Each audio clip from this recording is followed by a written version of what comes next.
The world used to feel like it was shouting at me through a megaphone pressed to my ear. Every conversation, every glance, every accidental brush of shoulders on the sidewalk was a threat. I spent most of my 17 years trying to fold myself small enough to disappear. Then, one gray May afternoon in Vancouver, I saw the poster taped inside the window of Black Dog Video on Cambie Street. Summer photography intensive, beginner's welcome, Stanley Park and beyond. 8 weeks, Tuesdays and Thursdays, plus Saturday field trips. Instructor, Lydia Grant. I stood there so long the rain started again, dripping off my hood onto the toes of my sneakers. My finger hovered over the registration link on my phone for 9 full minutes. I know because I counted. On the 10th minute, I pressed submit before the familiar chokehold of panic could tighten. Payment processed. Seat confirmed. No refunds. That was the first time I ever chose to walk toward the noise instead of away from it. My name is Ethan Reilly. I live in a narrow townhouse in Mount Pleasant with my mom, who works night shifts as an ER nurse and sleeps with earplugs in. She didn't say much when I told her about the course, just looked at me over the rim of her coffee mug and said, "Good. The house has been too quiet anyway." I think that was her version of crying with pride. The first class met in a converted heritage loft above a weed dispensary in Gastown. The room smelled like darkroom chemicals and someone's very ambitious patchouli phase. There were 12 of us ranged around a long wooden table that still had paint splatters from whatever art collective had rented the space before. I picked the seat closest to the door, backpack on my lap like a shield. Lydia Grant arrived 10 minutes late, hair twisted up with what looked like an actual pencil, camera bag slung across her body like a seatbelt. She didn't do icebreakers. She just said, "Show me one photo on your phone that you didn't take for anybody else. Not your brunch, not your girlfriend's birthday. One you took because you needed to." I almost bolted. The photo I had was one I'd taken at 3 a.m. during a panic attack. The streetlight outside my bedroom window cutting a hard yellow rectangle across the ceiling. I'd stared at that rectangle for hours until it stopped feeling like a trap and started feeling like a door. When it got to me, I slid my phone across the table without speaking. Lydia studied it for a long time. "Ethan, right?" she said. I nodded. "This is lonely as hell," she said. "And beautiful. Keep that." I felt like she'd reached into my ribcage and pinched my heart to see if it was still beating. Across from me sat Mia Moreau, who had dyed lilac streaks in her black hair, and laughed like she was daring the universe to laugh with her. Next to her was Jordan Park, Korean-Canadian like me on my dad's side, though he was louder about it, always wearing a faded Canucks jersey even though the team sucked that year. Jordan barely spoke, but his eyes tracked everything. After class, Mia cornered me by the coat hooks. "You're quiet, but your picture screamed," she said. "I like that in a person." I managed something between a laugh and a cough. She grinned and punched my shoulder lightly, like we'd known each other since kindergarten instead of 45 minutes. The first field trip was the Punjabi market on Main Street at golden hour. Lydia told us to photograph strangers but ask permission first. My stomach tried to file for divorce from the rest of my body. I wandered past spice shops and glittering sari windows until I saw an old man arranging marigolds into careful piles. His hands moved like he was praying with flowers. I stood there for 5 full minutes before I could make my voice work. "Excuse me, could I take your picture?" He looked up, eyes soft and milk-filmed with cataracts. "Only if you tell me why, Beta." I swallowed. "Because your hands look like they've been kind for a long time." He laughed, gold tooth flashing, and waved me closer. I took 7 frames. He asked to see them. When I showed him the back of the camera, his smile went gentle. "You have a good heart," he said. Don't hide it. I floated back to the group. Mia high-fived me so hard my palm stung. Jordan gave me a small nod that felt like winning the Stanley Cup. The victories stacked up. The barista at 49th Parallel who let me photograph her latte art. The kids doing bike tricks in the China Creek skate park.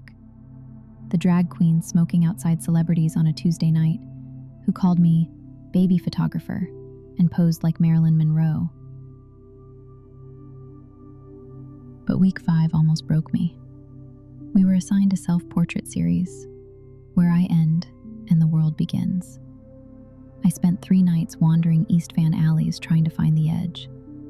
I shot blurred reflections in puddles, my shadows stretching too long under streetlights. My empty bedroom with the window open like a mouth screaming silently. Nothing worked. Every image felt like proof that I was still invisible even to myself. I showed up to critique day ready to quit. Lydia pinned my prints to the wall without comment. The room went quiet. Then Mia, brutal and loving, said, "These are coward photos, Ethan. You're hiding behind grain and darkness because you're scared we'll see you." Something snapped. Not anger, relief. She was right. I'd been photographing my fear instead of my life. That night, I went to the beach at Spanish Banks after everyone else had gone home. The tide was out so far the sand looked like the moon. I set my camera on the log, timer for 10 seconds, and walked into the frame. No hiding. Jeans rolled up, hands in my pockets, staring straight into the lens while the wind tried to shove me over. I took one where I was smiling, small, crooked, real. When I printed it large, the smile looked like someone I was just meeting. The final project was a mini solo show at the Roundhouse Community Center. Nothing fancy. 10 prints, black matte board, little white labels with titles I actually wrote instead of leaving blank. I called the series Quiet Rooms. Each photo was a place that had held me when the world got too loud. The 99 Beeline bus at night with rain streaking the windows. The reference section of the Vancouver Public Library where nobody ever talks above a whisper. The emergency stairwell at school that smells like wet concrete and safety. The marigold seller's hands. The drag queen's sequined glove catching the streetlight. My own face on that log at Spanish Banks. Opening night, I wore the one button-down shirt I own that doesn't have a band logo. My mom showed up in her scrubs because she'd come straight from work. She stood in front of the self-portrait for a long time. Lydia asked each of us to speak for 2 minutes about our work. When it was my turn, I stepped forward, and my voice only shook twice. "These are the places that taught me how to breathe," I said. I used to think I needed to be louder to be seen. But quiet can be brave too. Quiet can be a choice. Afterward, people actually talked to me. A woman with pink hair told me the library photo made her cry because it reminded her of studying for her citizenship exam. Jordan's mom hugged me and said, "You made my son feel less alone." My own mom didn't say anything until we were walking to the car. Then she stopped under a streetlight, looked at me with shiny eyes, and whispered, "I always knew you were in there." I entered the series in the BC Youth Arts Council contest in September.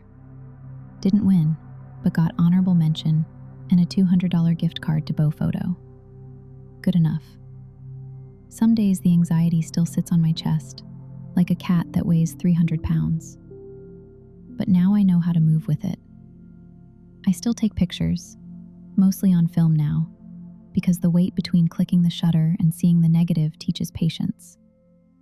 I post them on Instagram. The account has 3,847 followers, which is objectively insane. But the part that matters is the messages I get from kids who say things like, "I thought I was the only one who felt too much." This morning I walked past Black Dog Video again. The poster is gone. Next session sold out in 3 days. But I stopped anyway. I took a picture of the empty window with my phone, just the reflection of the street and my own silhouette holding the camera. The world is still loud. I just learned how to listen without covering my ears.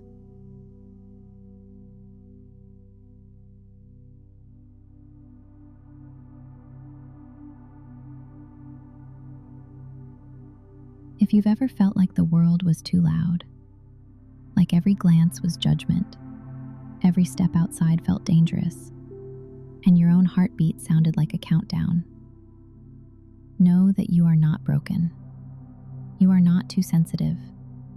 You are not alone. Ethan's summer began with a trembling finger pressing submit. It ended with him standing in the open, camera in hand, finally able to look the world in the eye and smile. Small, crooked, but completely real. That same courage lives inside you. The anxiety may still sit on your chest some days, but it doesn't have to be in the driver's seat anymore. You can learn to carry it, to walk beside it, to turn it into something quiet and beautiful, just like Ethan did with his photographs. Your voice doesn't need to be loud to matter. Your healing doesn't need to be perfect to be real. Sometimes the bravest thing in the world is taking one tiny step toward the noise instead of away from it. And if today feels too heavy, if you just need someone to listen, or tools that actually work, I've left a link in the description to Wiza, the world's best completely free mental health AI, made especially for teens and young adults who feel exactly like Ethan did. No cost, no judgment, just a wise little penguin who's helped millions breathe again. You deserve your own summer without fear. You deserve to feel the sun on your face without flinching. Thank you for watching Ethan's story, for being here, for still trying. You've been listening to Lilith Sanctum. Until next time.